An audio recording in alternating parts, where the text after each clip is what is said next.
Dukkha, unsatisfactoriness. Not joking, that's the title.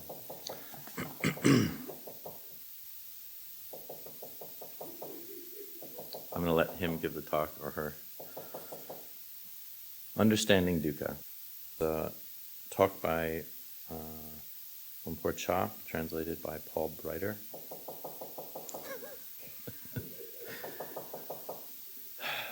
It sticks on the skin and goes into the flesh. From the flesh, it goes into the bones. It's like an insect on a tree that eats through the bark, into the wood, and then into the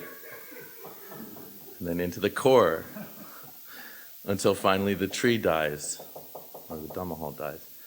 As we grow up, it gets buried deep inside. Our parents teach us grasping and attachment, giving meaning to things, believing firmly that we exist as a self-entity and that things belong to us. From our birth, that's what we are taught. We hear this over and over again, and it penetrates our hearts and stays there as our habitual feeling. We're taught to get things, to accumulate and hold on to them, to see them as important and as ours. This is what our parents know, and this is what they teach us. So it gets into our minds, into our bones. When we take an interest in meditation and hear the teaching of a spiritual guide, it's not easy to understand. It doesn't really grab us. We're taught not to see and do things the old way. But when we hear this, it doesn't penetrate our hearts. So we sit and listen to teachings, but it's often just sound entering the ears. It doesn't get inside and affect us.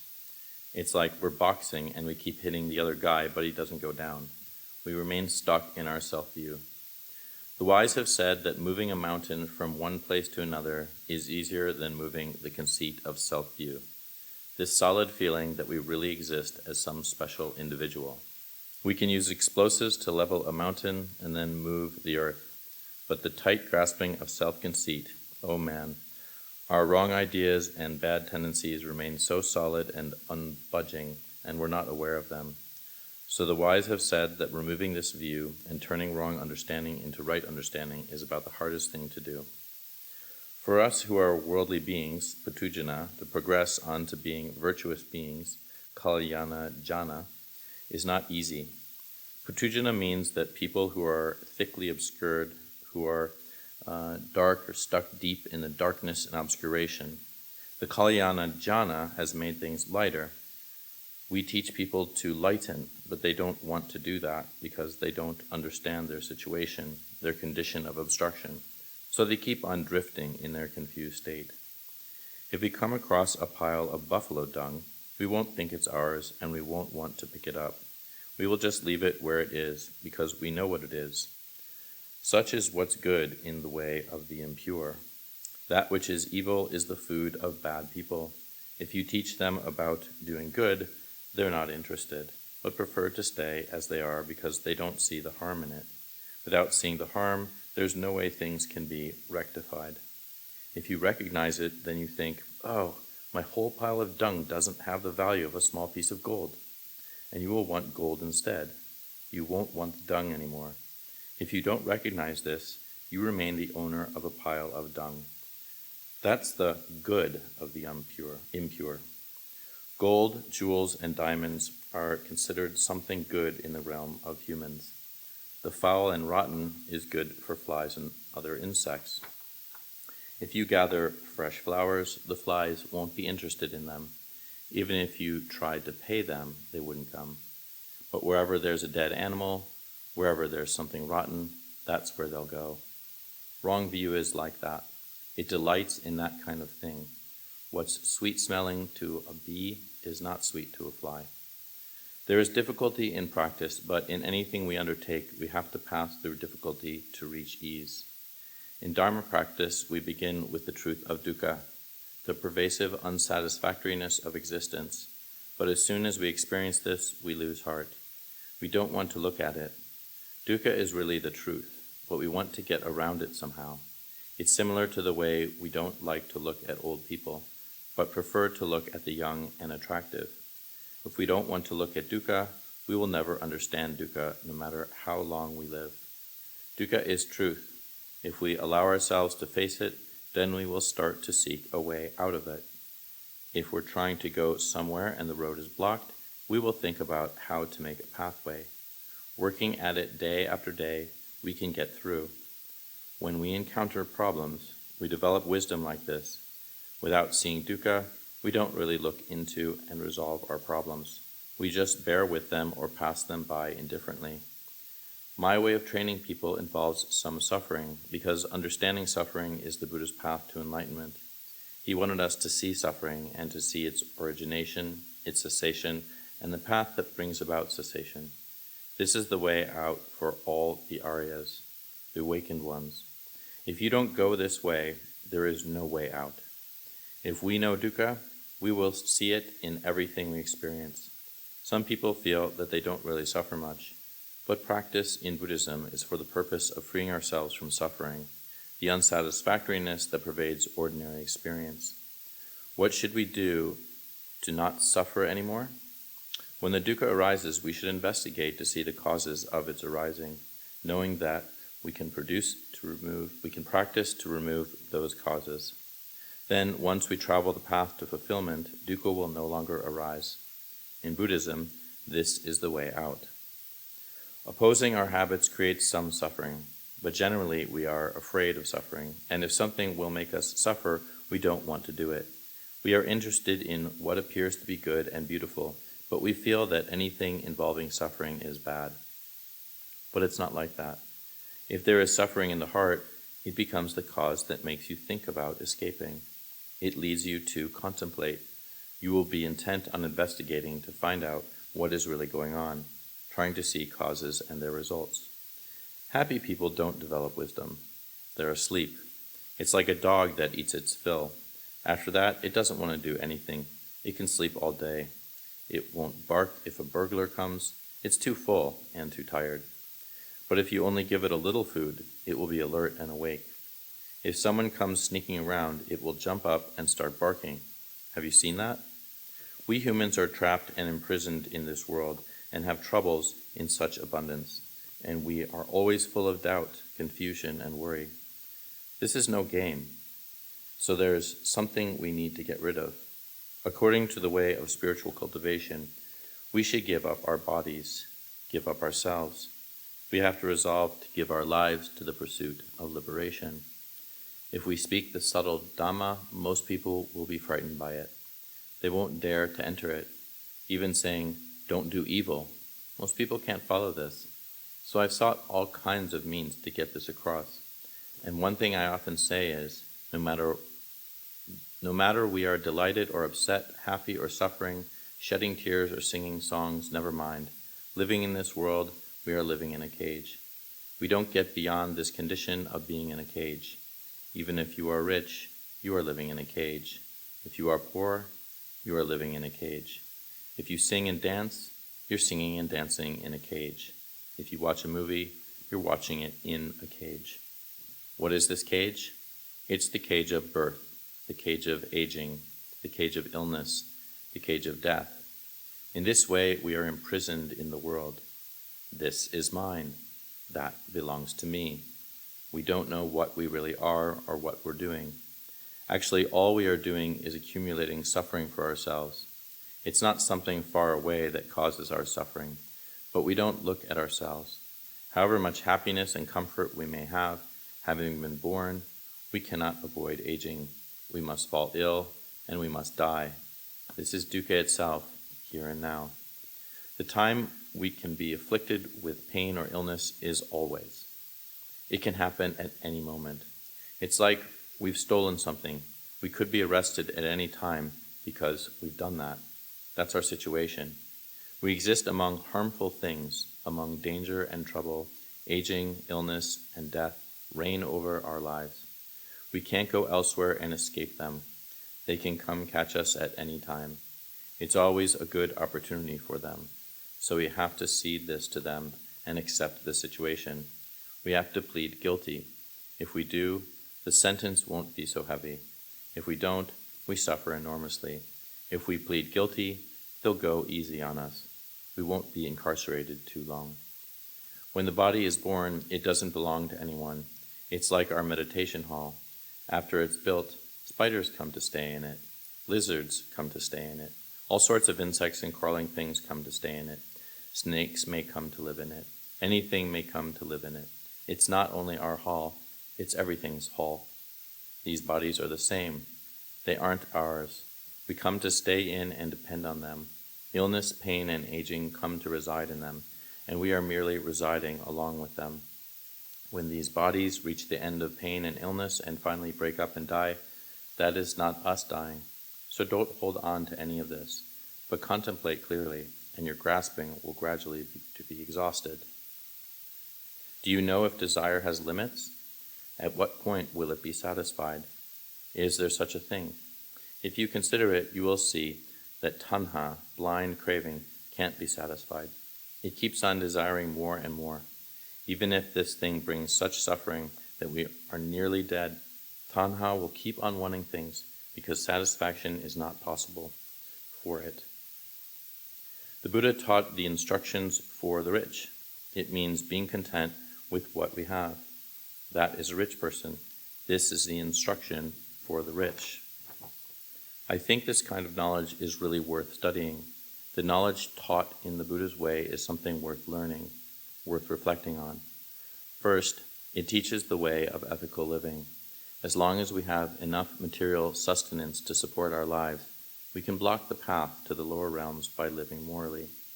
Then, the pure Dhamma of practice goes beyond that. It's a lot deeper. Some of us may not be able to understand it.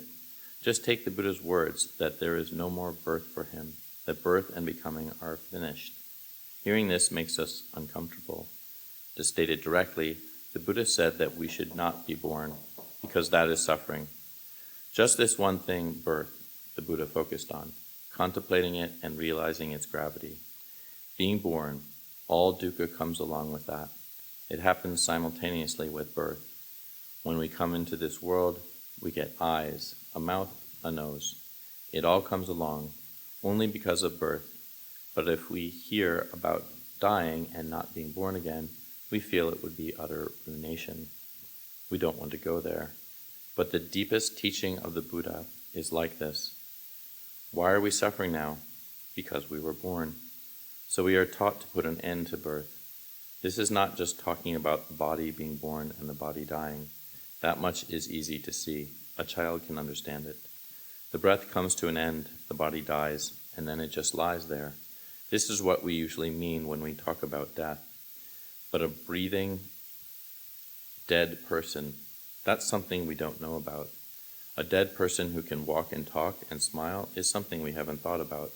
We only know about the corpse that's no longer breathing. That's what we call death. It's the same with birth. When we say someone has been born, we mean that a woman went to the hospital and gave birth.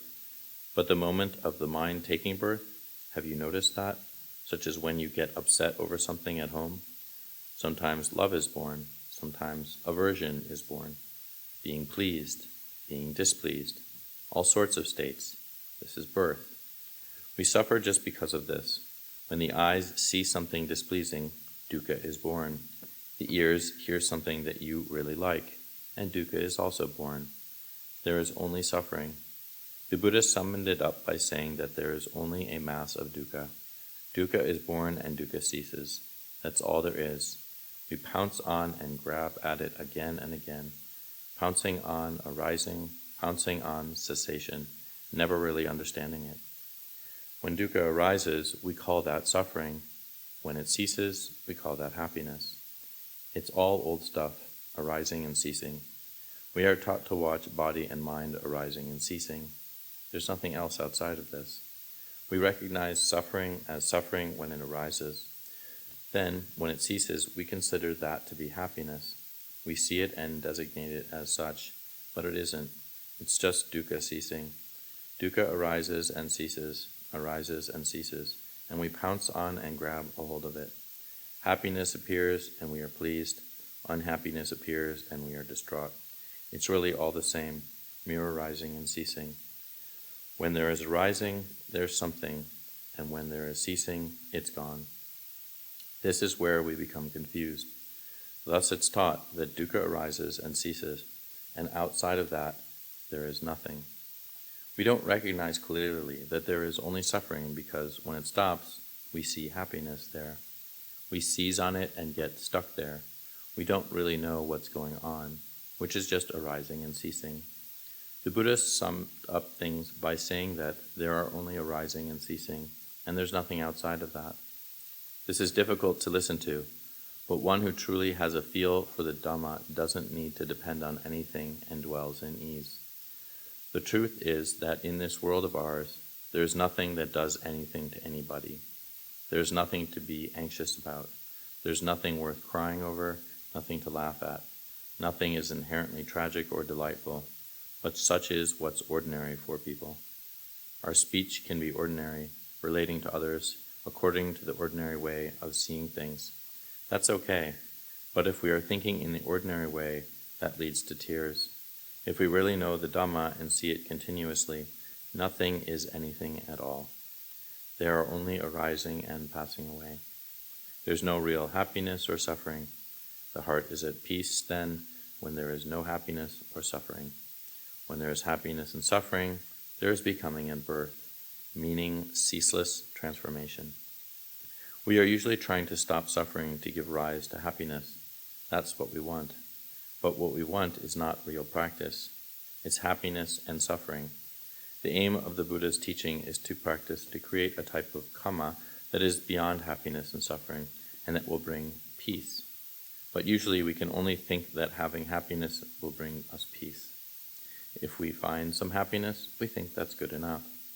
Thus we humans wish for things in abundance. If we get a lot, that's good. Generally, that's how we think. Doing good is supposed to bring good results, and if we get that, we're happy. We think that it's all we need to do, and we stop there. But can good give us lasting satisfaction? It doesn't remain. We keep going back and forth, experiencing good and bad, trying day and night to seize on what we feel is good. The Buddha's teaching is that first we should give up evil, and then we practice what is good. Second, he said that we should give up evil and give up the good as well, not having attachment to it, because that is also one kind of fuel. When there is something that is fuel, it will eventually burst into flame. Good is fuel, bad is fuel. Speaking on this level kills people. They aren't able to follow it. So we have to turn back to the beginning and teach morality.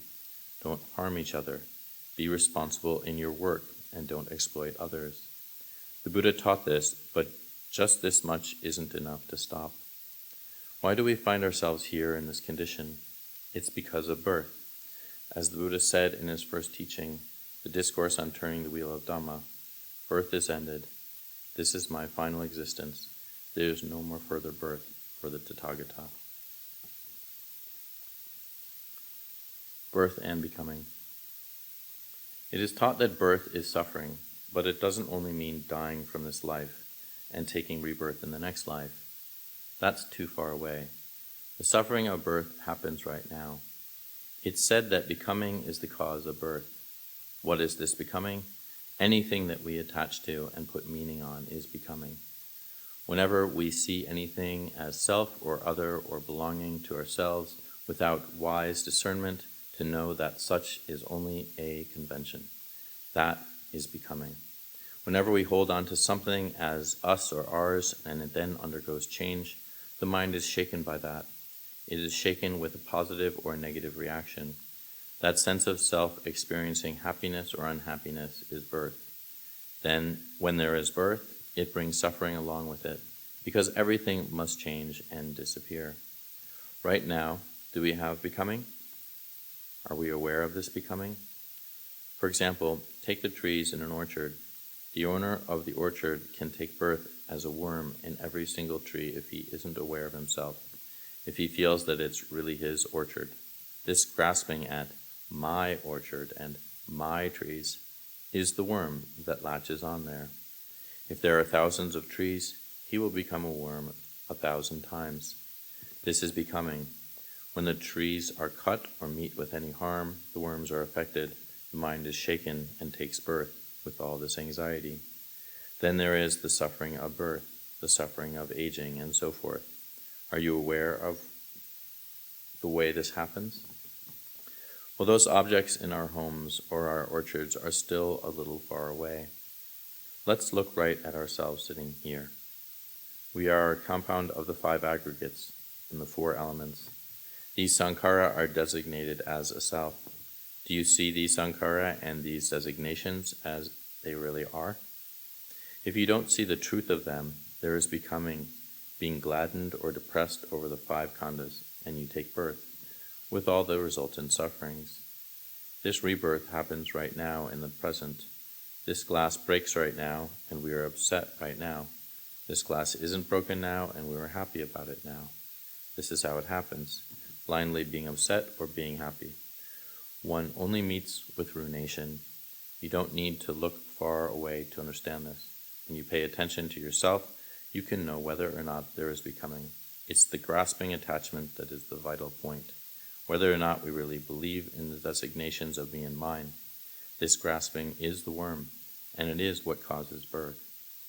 Grasping onto form, feeling, perception, thoughts, and consciousness, we attach to happiness and unhappiness, and we become obscured and take birth. It happens when we have contact through the senses. The eyes see forms, and it happens in the present. This is what the Buddha wanted us to look at, to recognize becoming and birth as they occur through our senses. If we know them, we can let go of the inner senses and their external objects. This can be seen in the present. It's not something that happens when we die from this life. It's the eye seeing forms right now, the ear hearing sounds right now, the nose smelling aromas right now, the tongue tasting flavors right now. Do you take birth with them? Be aware and recognize birth right as it happens. Evanescence. Impermanent are all conditioned things. Having come to be, they pass away. Appearing, they disappear. Relinquishment brings ultimate happiness. The Buddha taught us to understand death, that this is the way things are. Life is uncertain, and realizing this leads to disenchantment with the world. When we go from this world, whoever has a lot will be leaving a lot behind. Whoever has little will be leaving little behind. Nobody gets to keep anything. If you have a lot of land and money, you may think, I will leave my vast estate to my children. But your children don't get to keep it either. They will also have to leave it behind someday. All things exist within these limits in this realm of uncertainty. Such is the world. In our culture, people believe that a death is the time to accumulate a lot of merit. But it's more important to accumulate merit in the way you live. Coming to some real understanding and changing your ways to live virtuously will be genuine merit, something of definite value. If you think clearly about life and death, you will realize that it's like mangoes growing on a tree. They grow to maturity, and then they fall and hit the ground. When that has happened, the mangoes won't be longing for the tree, and the tree won't be worried about the mangoes. Our lives are like this. When we understand this, we won't be heedless. We will turn our attention to thinking about how we should live and spend our time and what we will practice. We want to be free of suffering. We want to remove suffering from our hearts, but still we suffer. Why is this? It's because of wrong thinking. If our thinking is in harmony with the way things are, we will have well-being.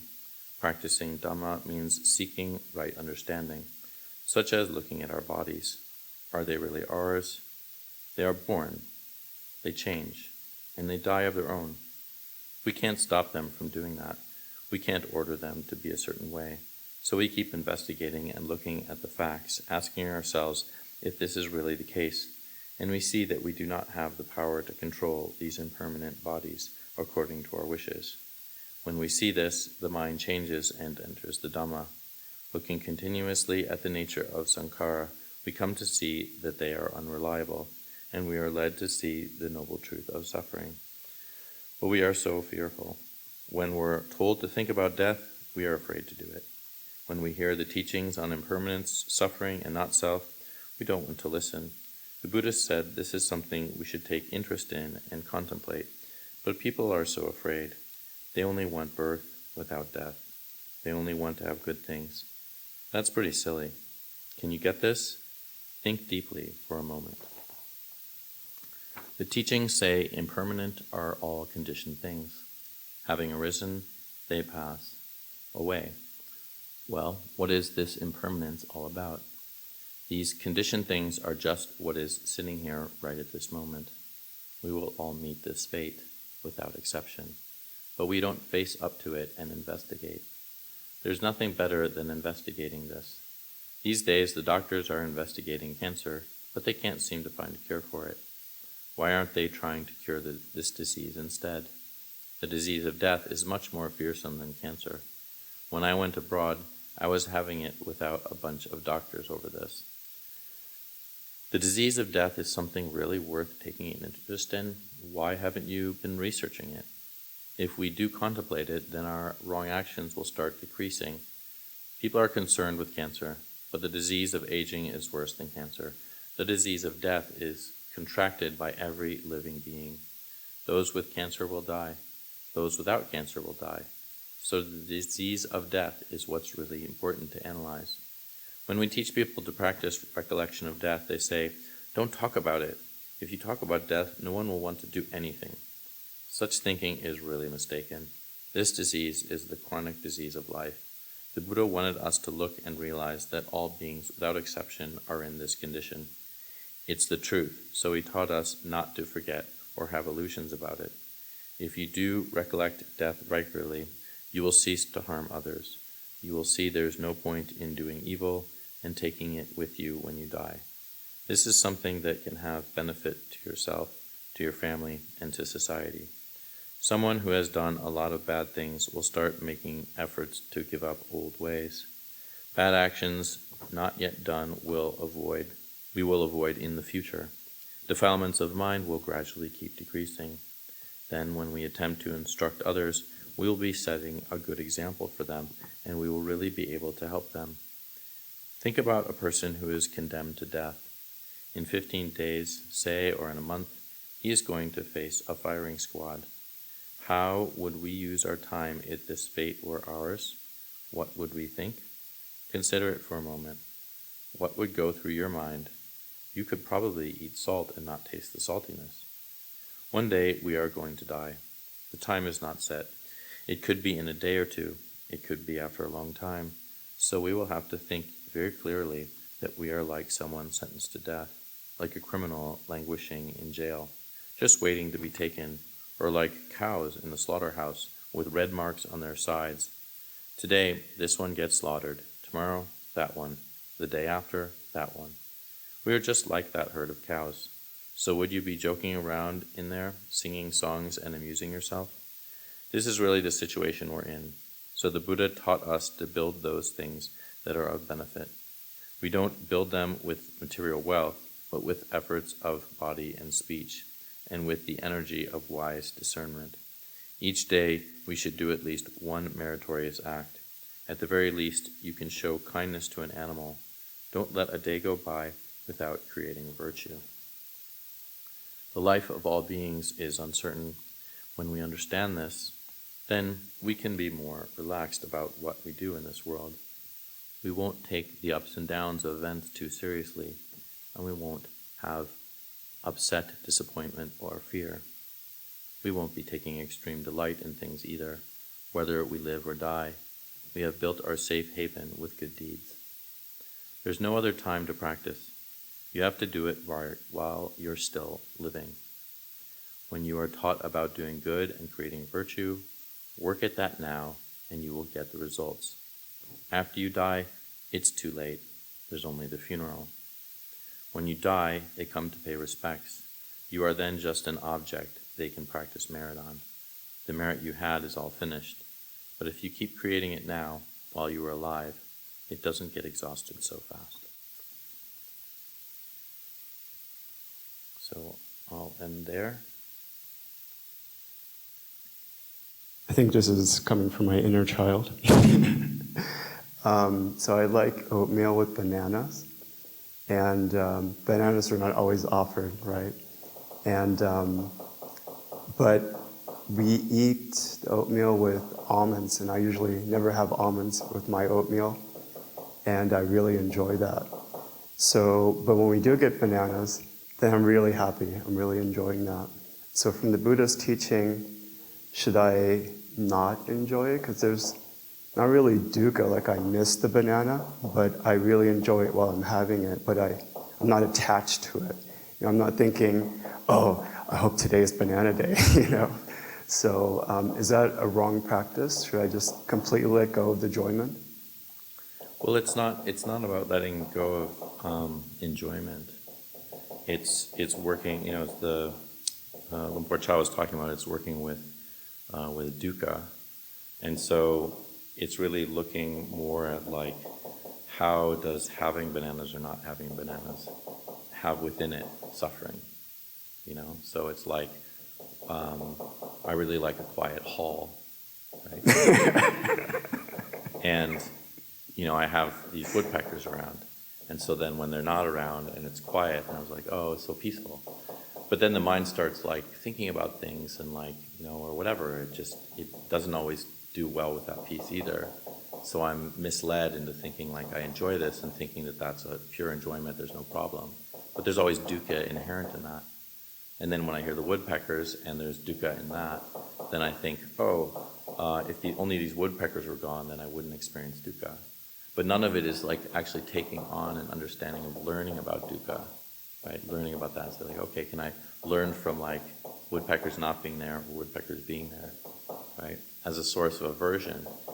As a source of pleasure, it's the same way. Can I learn from bananas being there or not bananas being there, So it's like, do I kind of feel that like, you said there's no attachment, but when there's no bananas there, is there, investigating that, like, is there really not kind of a sense of wanting that? You mentioned like you had something else that was pleasurable. The almonds, yeah. The almonds. And I'm still enjoying the oatmeal even though there are no bananas. Right. So either way, it's not that you're trying to quash enjoyment, it's that you're trying to look at it and you're also trying to see the inherent unsatisfactoriness of almonds, no almonds, bananas, no bananas, Or just like, as Ajahn Chah would say it, like, well, let's say there were bananas put out every day, then just eat bananas every day. In fact, just have that for the meal, and just see how quickly you lose interest in bananas. Right. And that enjoyment goes. Where's the oatmeal?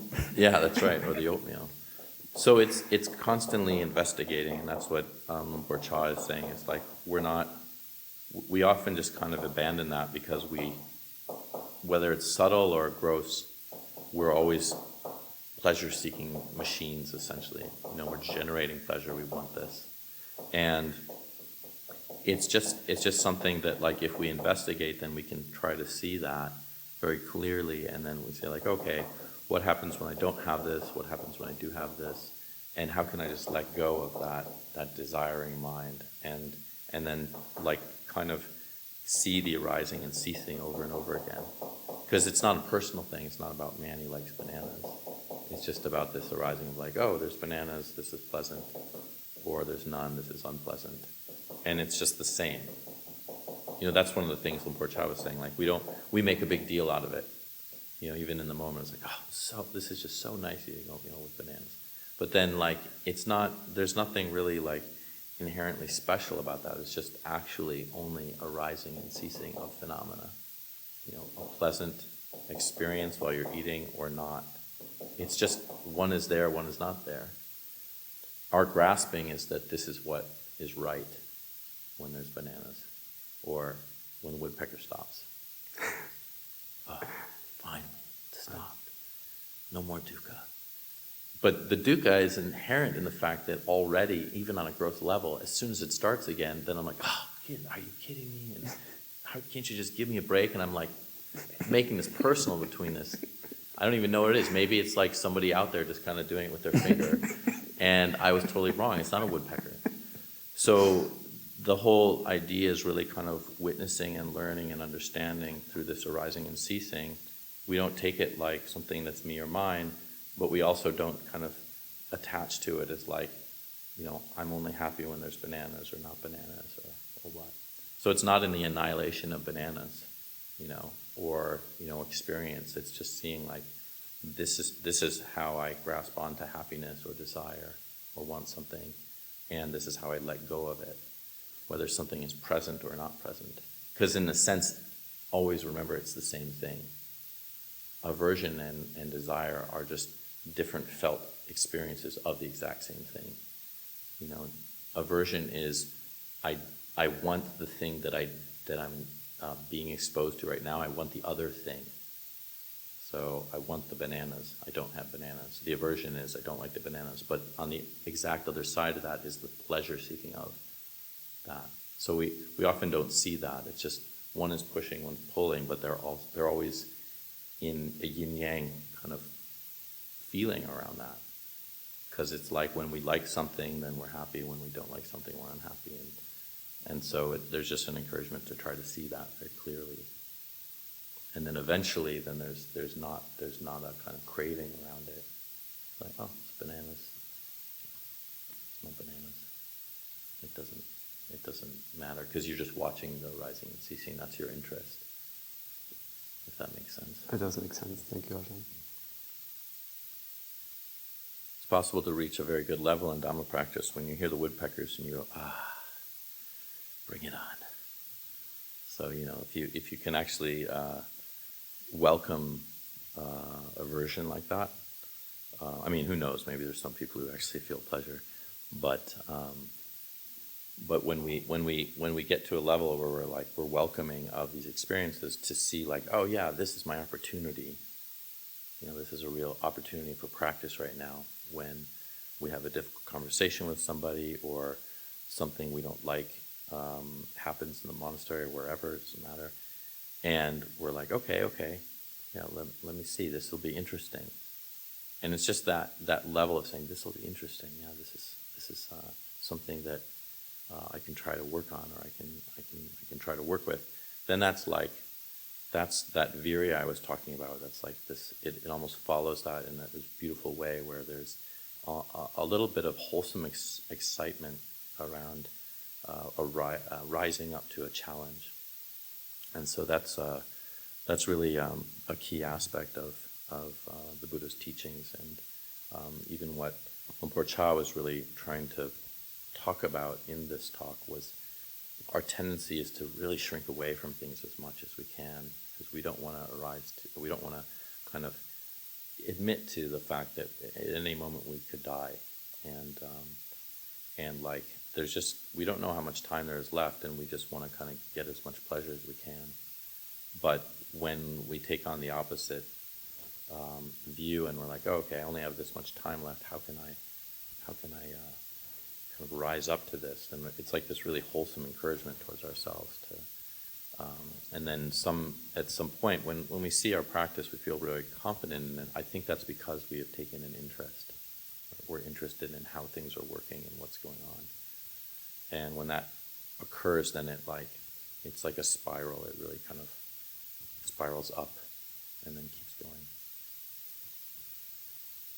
Okay.